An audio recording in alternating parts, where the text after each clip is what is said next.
મિત્રો, we are going to discuss about language function part number 8. આપણે 7 પાર્ટની ચર્ચા કરી.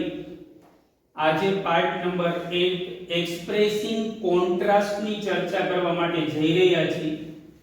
કોન્ટ્રાસ્ટ પછી અહીંયા શોઈંગ કોન્ટ્રાસ્ટ હોય, મેકિંગ કોન્ટ્રાસ્ટ હોય, ડિસ્ક્રાઇબિંગ કોન્ટ્રાસ્ટ, એની સાથે આપણે કોઈ લેવા દેવા નથી. માત્ર કોન્ટ્રાસ્ટ એટલે વિરોધી ક્રિયા, બે ઓપોઝિટ એક્શન ને કનેક્ટ કરવા માટે અલગ અલગ શબ્દનો ઉપયોગ કરવામાં આવે છે, જેને આપણે લેંગ્વેજ ફંક્શન તરીકે કોન્ટ્રાસ્ટ તરીકે ઓળખી છે. કેવી ક્રિયા? બે વિરોધી ક્રિયાઓ જોડવા માટે. હું એમ કહું કે ધો વી વર્કડ હાર્ડ, વી ફેલ્ડ, અમે સખત મહેનત કરી છતાં નાપાસ થયા. ખરેખર રિયાલિટી આપણે મહેનત કરી તો પાસ થવા જોઈએ, પણ વિરોધી પરિણામ. એક વાક્યમાં કોઈ ક્રિયા એક્શન આપેલી હોય, બીજા વાક્યમાં તે ક્રિયાનું વિરોધી પરિણામ આપેલું હોય, તેવી ક્રિયા દર્શાવવા માટે. હું એમ કહું કે તમે સ્ટુડન્ટ છો, તમે પરીક્ષા આપી છતાં નાપાસ થયા. ખરેખર પરીક્ષા આપો તો પાસ થવા જોઈએ, એની જગ્યાએ વિરોધી પરિણામ નાપાસ થયા. મેં પરીક્ષા આપી નહીં છતાં હું પાસ થઈ.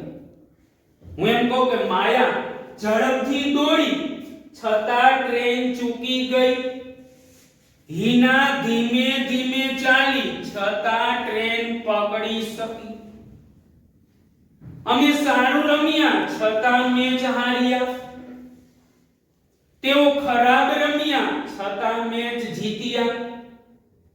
અમે સમયસર થિયેટરે પહોંચી ગયા છતાં ટિકિટ મેળવી શક્યા નહીં.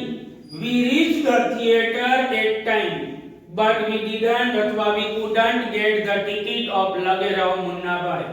છતાં અમે ટિકિટ મેળવી શક્યા નહીં. આવી એક ક્રિયા ન હોય, અનેક હોય. તેણે સારો પ્રયત્ન કર્યો. Though he tried well, he lost the trophy, he lost the quiz. કોઈ પણ વ્યક્તિ કોઈ ક્રિયા કરે છે, સારી ક્રિયા કરે, છતાં ઓપોઝિટ રિઝલ્ટ પરિણામ આવે, તો આવી બે વિરોધી ક્રિયાને જોડવા માટે કોન્ટ્રાસ્ટનો ઉપયોગ કરવામાં આવે છે.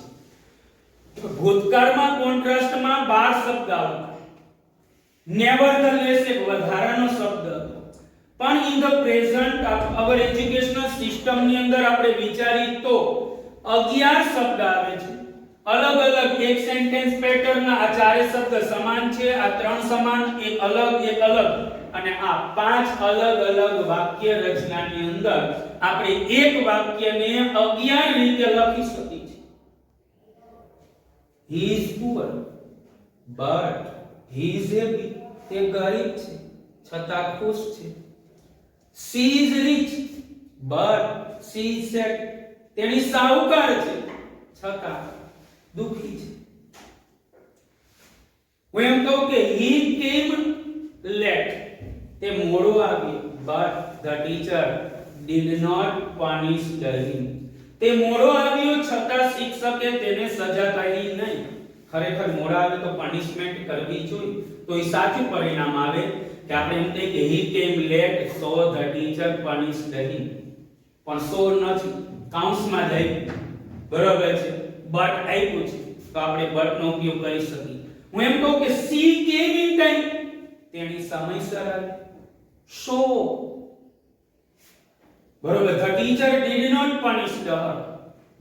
શિક્ષકે તેણીને સજા કરી નહીં, તેણી સમયસર આવી તેથી સજા ન કરી, પણ એ રિઝલ્ટમાં ગયું. પણ આપણે કોન્ટ્રાસ્ટ લેવું. she came in time, તેણી સમયસર આવી, but the teacher punished her. તેણી સમયસર આવી છતાં શિક્ષકે તેણીને સજા કરી. હું એમ કહું I was ill, હું બીમાર હતો. but અથવા at અથવા still, છતાં પણ I went to school, છતાં પણ હું શાળાએ ગઈ. તો વિરુદ્ધ, અંધારું હતું છતાં અમે ટ્યુબલાઇટ શરૂ ન કરી. પ્રકાશ હતો છતાં અમે ટ્યુબલાઇટ શરૂ કરી. તો વિદ્યાર્થી મિત્રો, બે વિરોધી ક્રિયા કોને કહેવાય?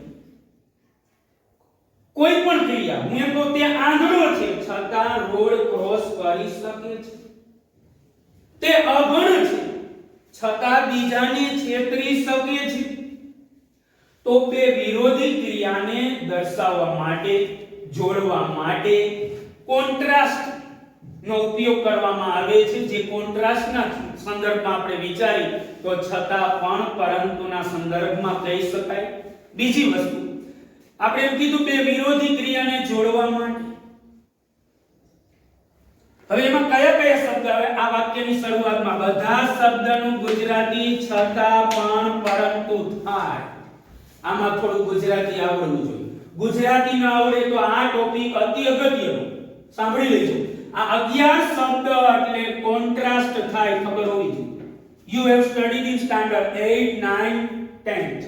તમે 8 9 10 ની અંદર આનો અભ્યાસ કર્યો છે કે ધો છે એજ મીનિંગ ઓલ્ધો છે, એજ મીનિંગ ઇવન ઇફ છે, એજ મીનિંગ ઇવન ધો છે.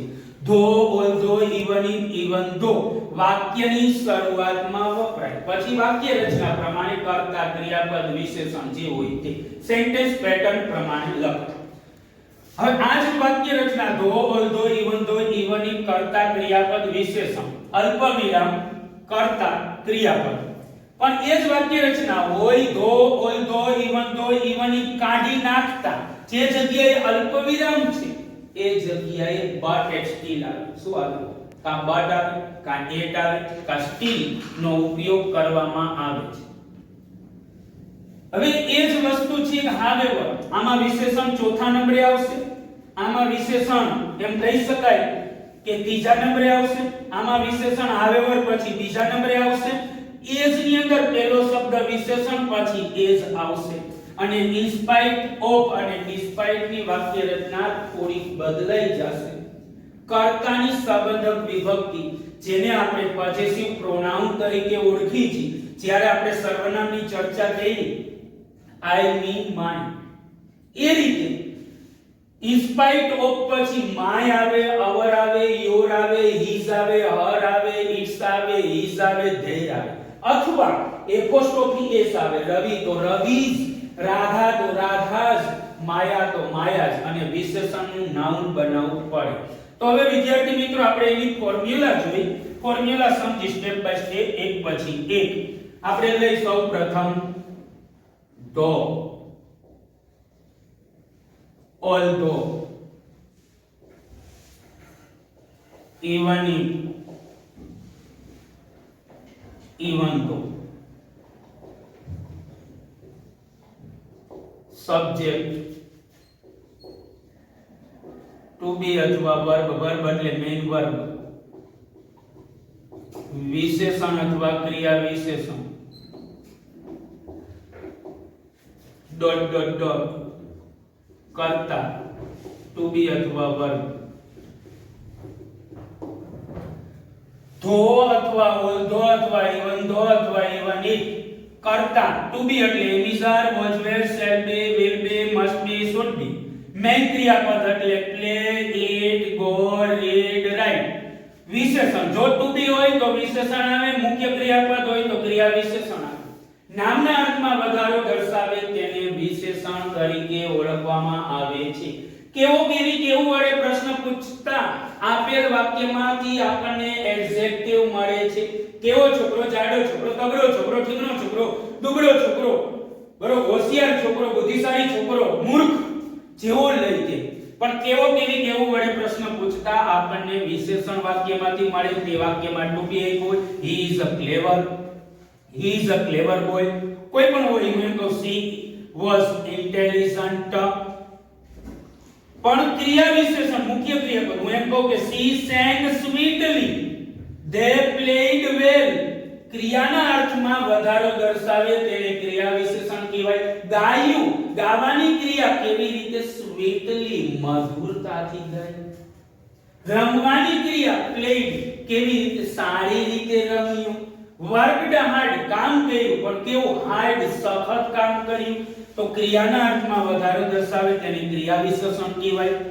પહેલો શબ્દ ધો અથવા ચારમાંથી એસ એટલે સમજવાનું સબ્જેક્ટ કર્તા, ટુ બી અથવા વર્બ, ટુ બી તો વિશેષણ, મેઇન વર્બ તો ક્રિયા વિશેષણ, અન્ય શબ્દ વચ્ચે કોમા આવે, કર્તા ક્રિયાપદ, કર્તા means subject, to B એમિસર was were અથવા મુખ્ય ક્રિયાપદ આવે. અહીંયા ચોથા નંબરે વિશેષણ આવ્યું. કેટલામાં? ચોથા નંબરે. હવે આપણે બીજી સેન્ટેન્સ પેટર્ન જોઈએ. સબ્જેક્ટ ટુ બી અથવા નીચે જ આપણે લઈ ટુ બી અથવા વર્બ, વિશેષણ અથવા ક્રિયા વિશેષણ, અન્ય શબ્દ બટ, એટ અને સ્ટીલ, પાછું કરતા ટુ બી અથવા વર્બ. જો આમાં કાંઈ નથી, સમજો તો ખરેખર આને ધોને મારી ગોળી મીન્સ આપેલ વાક્યમાંથી કાઢી નાખ્યું. કર્તા કર્તા, to be verb, two be verb, વિશેષણ વિશેષણ, ક્રિયા વિશેષણ ક્રિયા વિશેષણ, અન્ય શબ્દ અલ્પવિરામની જગ્યાએ તમને એમ કીધું હોય બટ તો બટ નો ઉપયોગ, એટ તો એટ નો ઉપયોગ, સ્ટીલ તો સ્ટીલ નો ઉપયોગ. આપણે કોઈ વાક્યમાં કોઈ ઉપયોગ કરવાનો નથી. સાંભળી લેજો. પણ ખબર હોવી જોઈએ આ શબ્દ દેખી ધોઈ ધોઈવની કોન્ટ્રાસ્ટ વચ્ચે કોમા. બીજી વાક્ય રચના સબ્જેક્ટ ટુ બી વર્બ, વિશેષણ ક્રિયા વિશેષણ, વાક્યની વચ્ચે આપણે દેખી બટ અથવા એટ અથવા સ્ટીલ એટલે કોન્ટ્રાસ્ટ. છતાં પણ આમાં વિશેષણ ચોથા નંબરે, આમાં વિશેષણ ત્રીજા નંબરે. આગળ હાવ એવર, વિશેષણ અથવા ક્રિયા વિશેષણ, વિશેષણ અથવા ક્રિયા વિશેષણ, સબ્જેક્ટ ટુ બી વર્બ, કર્તા ટુ બી અથવા વર્બ. હાવેવર શબ્દ આવ્યો. એક વસ્તુ તો આપણને ખબર પડી ગઈ, વાક્યની શરૂઆતમાં હાવેવર હોય, પ્રશ્નાર્થ વાક્ય નથી, વિધાન વાક્ય હોય એટલે સમજી લેવાનું કોન્ટ્રાસ્ટ. હાવેવર પછી શું આવે? ધો વાળું વાક્ય હોય એમાં ચોથા નંબરે, બટ વાળા વાક્યમાં ત્રીજા નંબરે, હાવેવર પછી તરત જ. આ કર્તા ક્રિયાપદ પતિ પત્ની જેવું કામ કરે છે, હંમેશા સાથે આવે છે. ધ્યાનમાં લેશું, અહીંયા પણ આપણે સાથે જ લખવાના છે. કર્તા ક્રિયાપદ ભેગા આવશે. હાવેવર વિશેષણ, કર્તા ક્રિયાપદ, અલ્પ વિરામ, પાછળ તો વાક્ય રચના સમાન જ છે. આપણે વાક્ય ધોવાળું હોય ને આપણે સમજવાનું કે બટ નો ઉપયોગ કરી, હાવેવર નો ઉપયોગ કરી, એસ નો કરી, ઇન્સ્પાઇટ કે ડિસ્પાઇટ નો ઉપયોગ કરે. પણ આપણને ખબર પડવી જોઈએ કે આ વાક્ય રચના છે. હવે આપણે લઈ વિશેષણ અથવા ક્રિયા વિશેષણ, વિશેષણ અથવા ક્રિયા વિશેષણ as plus subject to be verb dot dot dot કર્તા ટુ બી અથવા વર્બ. હવે સમજો આપેલ વાક્યમાં હાવેવર વિશેષણ, આમાં ઊંધું થયું. વિશેષણ એઝ, કર્તા ટુ બી વર્બ, અન્ય શબ્દ કર્તા ટુ બી વર્બ. ફરી એક વખત ધો ધોઈવાની પીવન ધો પછી કર્તા ટુ બી વર્બ, વિશેષણ ક્રિયા વિશેષણ, અલ્પ વિરામ, અન્ય વાક્ય. સબ્જેક્ટ ટુ બી વર્બ, વિશેષણ અથવા ક્રિયા વિશેષણ, અલ્પ વિરામ ને દૂર કરી બટ અથવા એટ અથવા સ્ટીલ નો ઉપયોગ. આ શબ્દ નીકળી ગયો, માત્ર અલ્પ વિરામની જગ્યાએ બટ અથવા એટ અથવા સ્ટીલ. આને કાઢવું પડે, એની સાથે બે ન રખાય, નહીતર વિરોધના સંદર્ભમાં મીનિંગલેસ વાક્ય બને. બે કોન્ટ્રાસ્ટ ભેગા કરી શકાય નહીં. હવે આપણે આ શબ્દને અથવા આ શબ્દ આપેલો હોય એને કાઢી નાખવા પડે. વાક્યની શરૂઆતમાં હાવેવર આવે, હાવેવર પછી વિશેષણ અથવા ક્રિયા વિશેષણ આવે. શું આવે? કા વિશેષણ આવે કા ક્રિયા વિશેષણ આવે. પછી કર્તા ક્રિયાપદ ભેગા જ હોય. ધો પછી બે શબ્દ એટલે કર્તા ક્રિયાપદ, બટ એટ સ્ટીલ વાળા વાક્યની શરૂઆતમાં આપેલા બે શબ્દ એટલે કર્તા ક્રિયાપદ, હાવેવર પછી કે વિશેષણ ક્રિયા વિશેષણ, કર્તા ક્રિયાપદ. આની અંદર પહેલો શબ્દ વિશેષણ, ચોથો, ત્રીજો, બીજો, પહેલો શબ્દ વિશેષણ ક્રિયા વિશેષણ એઝ, કર્તા, ટુ ટુ બી અથવા વર્બ. પાછળ કાંઈ વાત આવતી નથી. બીજી વસ્તુ, આ વર્તમાન તો આ વર્તમાન, આ ભૂતકાળ તો આ ભૂતકાળ. સામાન્ય રીતે કર્તા તેને અનુરૂપ કર્તા અથવા સર્વનામ લખવામાં આવે છે, ખાસ ધ્યાનમાં લેશો. હવે આપણે અન્ય વાક્ય રચના સમજી કે 5 કે જેની અંદર ઇન સ્પાઇટ ઓફ અથવા ડિસ્પાઇટ, ઇન સ્પાઇટ ઓફ અથવા ડિસ્પાઇટ ઓફ, કર્તાની સંબંધક વિભક્તિ. ફરી વખત કર્તાની સંબંધક વિભક્તિ. વિશે એટલે વિશેષણનું નાઉન અન્ય શબ્દ. કર્તા ટુ બી વર્બ અથવા વર્બ. આ વાક્ય રચના. ઇન સ્પાઇટ ઓફ, ત્રણ શબ્દ અલગ અલગ લખાય, ભેગા ન લખાય. કદાચ મેં ક્યારે લખ્યા હોય તો મારી ભૂલ હોઈ શકે. બીજી વસ્તુ, ડિસ્પાઇટ પછી ઓફ ન આવે. મારી પણ ક્યારે કોઈ કહી શકે, તમારી પણ કહી શકે, અહીંયા ઓફ લખાઈ જાય પણ આવે નહીં. Must be careful while you are writing or studying. in spite of અથવા despite, કર્તાની સંબંધક વિભક્તિ. અહીંયા હલવાઈ શું કરવાનું? ડોન્ટ વરી, ચિંતા કરાય એટલે એનો ઉપાય હોય જ. કર્તાની સંબંધક વિભક્તિ. આઈ તો શું થાય? માય. વી તો અવર. યુ તો યોર. હી તો હિઝ. સી તો હર. ઇટ તો ઇટ્સ. દે તો ધેર. બરોબર છે. આપણે લઈ કે રવિ તો રવિઝ. માયા તો માયાઝ. એપોસ્ટ્રોફી એસ લાગે. હવે સમજો, આપણે એમ કહીને ગર્લ, એક છોકરીની વાત તો ગર્લ્સ. પણ માની લ્યો કે ગર્લ્સ આપેલું હોય તો ગર્લ્સ નહીં. અહીંયા એસ આવ્યો એટલે માત્ર એસ પછી લીટું આવ્યું. બોલી તો ખરાબ લાગે, ગર્લ્સ. એટલા માટે ખરેખર જે કઈ ગ્રામર બનાવનાર છે કે અંગ્રેજો છે એ હોશિયાર હતા. રવિ તો રવિઝ, માયા તો માયાઝ, ઈના તો ઈનાઝ, ટીના તો ટીનાઝ, બોય તો બોયઝ. ઈ સારું લાગે. ગર્લ તો ગર્લ્સ. પણ એસ આપેલ હોય, જ્યારે એસ આપેલ હોય અંતે, શું? જ્યારે અંતે એસ આપેલ હોય ત્યારે મસ્ટ બી કેરફુલ, માત્ર આ આવે.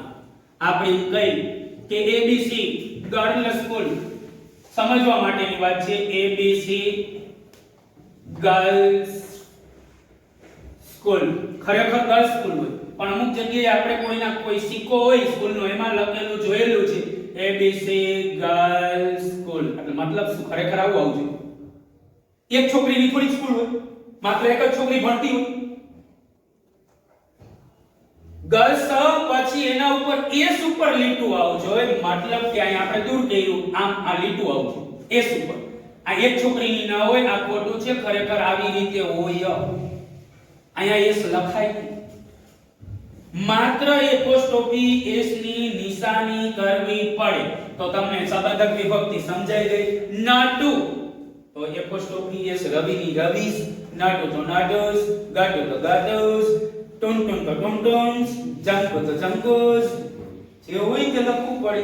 એમાં મારું તમારું વાલેની નામ બદલી શકાય નહીં. હવે આટલે લગી આપણે પહોંચી ગયા આ વાક્યની શરૂઆતમાં અથવા ડિસ્પાઇટ, કર્તાની સંબંધક. વિશેષણનું નામ, વિશેષણનું નાઉન બે રીતે બને છે. કેટલી રીતે બને છે? વિશેષણનું નાઉન બે રીતે બને. નાઉન કેટલી રીતે બની શકે? બે. હવે એની અંદર આપણે સમજી. એ બરાબર છે, ટુ બી વિશેષણ આપ્યું હોય, ટુ બી વિશેષણ તો કાઈ નું કરવાનું હોય. ટુ બી એટલે તમને ખબર હોય, ટુ બી એટલે બી, બી માં ચોટલો લગાડો.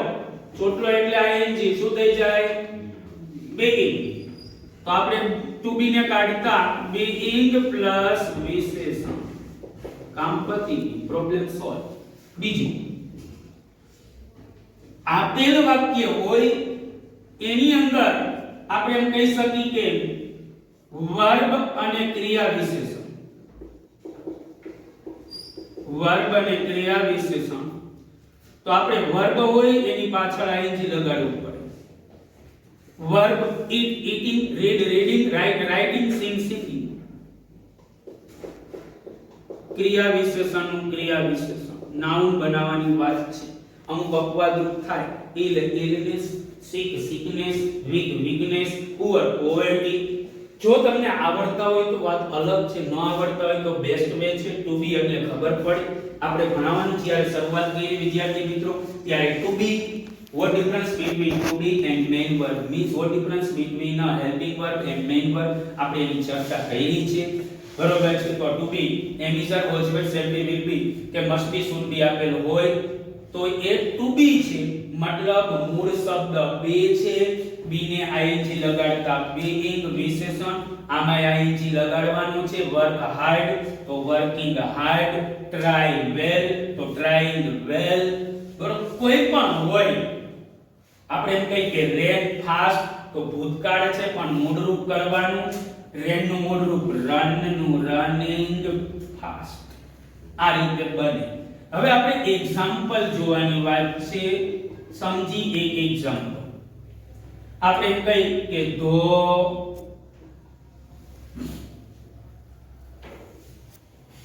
માયા was ill, she went to school. માયા બીમાર હતી છતાં શાળાએ ગઈ. અહીંયા ધો હોય તો ભલે, ઓલ્ધો હોય તો ભલે, ઇવન ધો હોય તો ભલે, ઇવન ઇફ હોય તો ભલે, કોઈ પણ હોઈ શકે. હવે હું કોણ મને જવાબ આપશે કે આમાં મારે બટ નો ઉપયોગ કરવો છે? ચલો બટ નો ઉપયોગ કરીને મારે આ વાક્ય બનાવવું છે. મેં તમને સમજાવ્યું, સામેની સાઈડ છે, વાક્ય રચના છે, ધેટ્સ વેરી ઈઝી. બરોબર છે. બટ ક્યાં મુકાય? બટ નો ઉપયોગ સમાન થાય, એટ નો ઉપયોગ સમાન થાય, સ્ટીલ નો ઉપયોગ સમાન થાય. કોણ કહેશે? હરિયપ.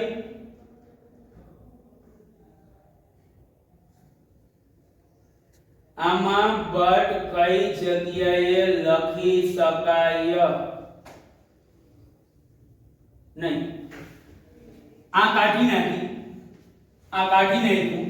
ક્યાંથી ચાલુ થાય? કરતા ટુ બી વિશેષણ. ત્રણ શબ્દ એમ લખો. માયા વોઝ ઇલ, અલ્પવિરામની જગ્યાએ બટ અથવા એટ અથવા steel. she went to school, છતાં તેણી શાળાએ ગઈ. ક્યાં ગઈ? શાળાએ ગઈ. બીમાર હતી છતાં સ્કૂલે ગઈ. વિરોધી ક્રિયા. બીમાર હોય તો આરામ કરવાનો. બરોબર ને? ખરેખર બીમાર હોય તો આપણે આરામ કરીએ, રેસ્ટ કરીએ તો સારું થઈ જાય. હવે આપણે ધોનો ઉપયોગ ની જગ્યાએ બટ નો કર્યો. હવે હાવેવર ક્યાં આવે? વાક્યની શરૂઆતમાં હાવેવર. હાવેવર પછી શું આવે? તો વાક્ય રચના સામે વિશેષણ, ક્રિયા વિશેષણ. આમાં ચોથા નંબરે ઈ લાવ્યું, આમાં ત્રીજા નંબરે આવ્યું, આમાં બીજા નંબરે આવી જાય હાવેવર ઇન. પછી કે કરતા માયા, પછી કે વોઝ, અલ્પવિરામ, હાવેવર વિશેષણ, ક્રિયા વિશેષણ, કરતા ક્રિયાપદ. અહીંયા ટુ બી છે તો મુખ્ય ક્રિયાપદ. પાછળ એમનો she went to school, છતાં તેણી શાળાએ ગઈ. ભલે ગઈ, નાનો પડે.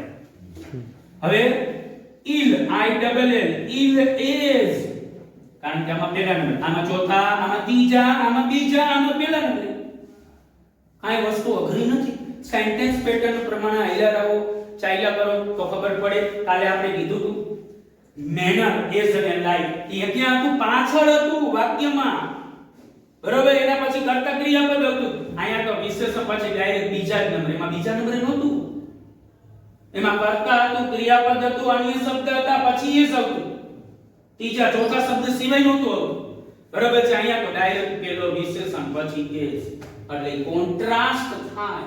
કેવી ક્રિયા? બે વિરોધી ક્રિયા. બરોબર છે. ક્લાસમાં એક છોકરો હસતો તો છતાં શિક્ષકે કાંઈ ન કહ્યું. ક્લાસમાં એક છોકરી શાંતિથી બેઠી હતી છતાં લાત મારી, તો એ વિરોધી ક્રિયા છે. કોન્ટ્રાસ્ટના સંદર્ભમાં ill is કરતા પાછું માયા was પાછળ એમનો she went to school છતાં શાળાએ ગઈ. હવે જુઓ છે તેનો ઉપયોગ in spite of. in spite of કર્તાની સંબંધક વિભક્તિ, કર્તાની સંબંધક વિભક્તિ. તો અહીંયા નામ આપ્યું હોય તો નામની પાછળ એસ લાગે. માયાનું માયા, in spite of માયા. હવે આપણને ખબર છે ટુ બી વિશેષણ, ટુ બી વિશેષણ છે, ટુ બી વિશેષણ છે, બરાબર છે, વિશેષણ છે, સાથે ટુ બી છે, આગળ પાછળ કોઈ જગ્યાએ તો આપણે શું કરવું પડે? being ill. in spite of Maya's being ill. માયાની બીમારી હોવા છતાં પણ. હવે એમ કોઈને એમ થાય સર મારા being ill નથી લખવું, તો આ તમને આવડતું હોય તો illness આવે. illness અલ્પ વિરામ she went to school. પૂછો ફરી એક વખત just a minute. Expressing contrast એટલે વિદ્યાર્થી મિત્રો બે વિરોધી ક્રિયા જોડવા માટે વપરાય છે. કેવી ક્રિયા? બે વિરોધી ક્રિયા જોડવા માટે. તે આળસુ હતો છતાં ઇનામ જીત્યું. કેવો હતો? આળસુ હતો છતાં ઇનામ જીત્યું. વરસાદ ચાલુ થયો છતાં અમે રમવાનું ચાલુ રાખ્યું. ઘોર અંધકાર હતું છતાં તે જંગલમાં ગયું. તો બે કોન્ટ્રાસ્ટ વિરોધી ક્રિયા જોડવા માટે વપરાય. કાઈ ખબર ન પડે તો કોન્ટ્રાસ્ટ 11 શબ્દ. ખરેખર યાદ રાખવાની બાબત એ છે કોન્ટ્રાસ્ટ એટલે 11 શબ્દ. વાક્યની શરૂઆતમાં 4 શબ્દ ધો, ઓલ્ધો, ઇવન ઇફ, ઇવન ધો. કર્તા, ક્રિયાપદ, વિશેષણ, ક્રિયા વિશેષણ, અન્ય શબ્દ, અલ્પવિરામ, બીજું વાક્ય. ધો, ઓલ્ધો, ઇવન ધો, ઇવન ઇફ ને કાઢતા વાક્યની અલ્પવિરામની જગ્યાએ બટ અથવા એટ અથવા સ્ટીલ કોઈ ફેરફાર ન થાય. ધોઈ નથી લખવું મારે બટ કે એટ કે સ્ટીલ ઈ સાતમાંથી એકેય રીતે નથી લખવું તો વાક્યની શરૂઆતમાં હાવેવર, વિશેષણ અથવા ક્રિયા વિશેષણ, પછી કર્તા ક્રિયાપદની જોડી ભેગી જ આવે. કર્તા ક્રિયાપદ, વિશેષણ, ક્રિયા વિશેષણ એ જ કર્તા ક્રિયાપદ. ઇન્સ્પાઇટ, ડિસ્પાઇટ આના પછીનો ટોપિક આપણે ભણશું તો એમાં રીઝન આવશે, કારણ. because of, on account of, owing to, due to, 4 શબ્દ. એની વાક્ય રચના કર્તાની સબંધક વિભક્તિ, વિશેષણનું નામ. ત્યારે આપણે આ લખવાની વાત આવશે નહીં, કારણ કે આ જ વસ્તુ હશે. એક વખત લખ્યું આગળના ટોપિકમાં, પછીના ટોપિકમાં લખવાની જરૂર નથી. બરોબર છે? તો in spite of, despite કર્તાની સબંધક વિભક્તિ. આ એટલે કર્તા વિભક્તિ, ની એટલે કર્મ, માય એટલે સબંધક વિભક્તિ થાય. બરોબર છે? સબંધક વિભક્તિ એક પછી હંમેશા નામ આવે. અંગ્રેજી ભાષાનો નિયમ છે. આઈ હોય તો માય, વી હોય તો અવર, યુ તો યોર, હી તો હિઝ, શી તો હર, ઇટ તો ઇટ્સ, દે તો their, Ravi Ravi's, Maya Maya's, girl girls. પણ પાછળ નામના અંતે એસ હોય તો માત્ર નિશાની. નાઉન કેવી રીતે બને? ટુ બી તો being, મુખ્ય ક્રિયાપદ તો ing, ધોને કાઢતા અલ્પવિરામની જગ્યાએ but ને કાઢતા હાવેવર, વિશેષણ, કર્તા ક્રિયાપદ, અલ્પવિરામ, અન્ય, વિશેષણ એ જ કર્તા ક્રિયાપદ, અન્ય, in spite of, વિશેષણનું નાઉન, માયાસ. બરોબર છે? સબંધક વિભક્તિ માયાજ, વિશેષણનું નાઉન, being ill અથવા illness, sick તો being sick અથવા sickness, અલ્પવિરામ, અન્ય શબ્દ. ઓકે, આગળ પછી ચર્ચા કરીશ.